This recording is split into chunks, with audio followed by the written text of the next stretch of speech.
There will be no criminal charges filed in the death of Kyle Plush. That word today from Hamilton County Prosecutor Joe Dieters, who reviewed several investigations into the teen's death. 2 investigations by independent consultants were presented to Cincinnati City Council today. They concluded a perfect storm of individual incidents led to Plush's death in April. But as Local 12's Jeff Hirsch tells us, Kyle's family is frustrated with the studies. You know, we can count them up. 30 different things that went wrong.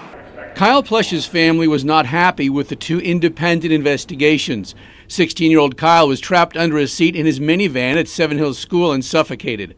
Kyle had called 911 twice. He was never rescued. Why not? Investigators did not blame any individuals, but found a number of systemic institutional failures.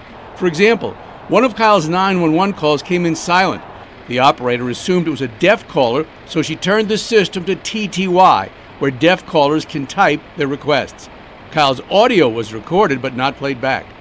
Unfortunately, the second call is when Kyle provided a lot of critical information, including that he was in a gold Honda Odyssey van, that he was in the sophomore parking lot at Seven Hills School, and that this was an urgent situation and it was not a joke or prank phone call. This information never got conveyed to the responding officers because the call was not heard. The officers thought they were looking for a woman locked in her van, so they drove around and did not get out of their car. Procedurally, the investigators said that was okay. To Kyle's family, it was not. If they would have just got out of the car and shouted, "Does anyone know where Kyle is?" That school, everyone knew who Kyle Plush was. And that's why it's so tragic, is he was such a bright, positive person, and everyone would have known that's Kyle's car. The investigators recommended a number of technical, procedural, and training improvements. Police Chief Elliot Isaac said cops will now get out of their cars when they are near an unknown trouble report. We're adding that to procedure to make that a requirement. But Kyle Plush's mother, Jill, said more changes are needed.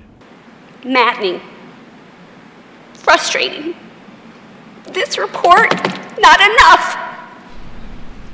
One thing which really angered the Plush family, the independent investigators did not talk to the responding police officers and 911 call takers, relying instead on interviews already done by the police department. Council's Law Committee told the investigators to talk with those individuals and update their reports. Back to you. All right, thank you, Jeff. And council members will revisit the issue next month, keeping tabs on what changes have been made and what is still needed.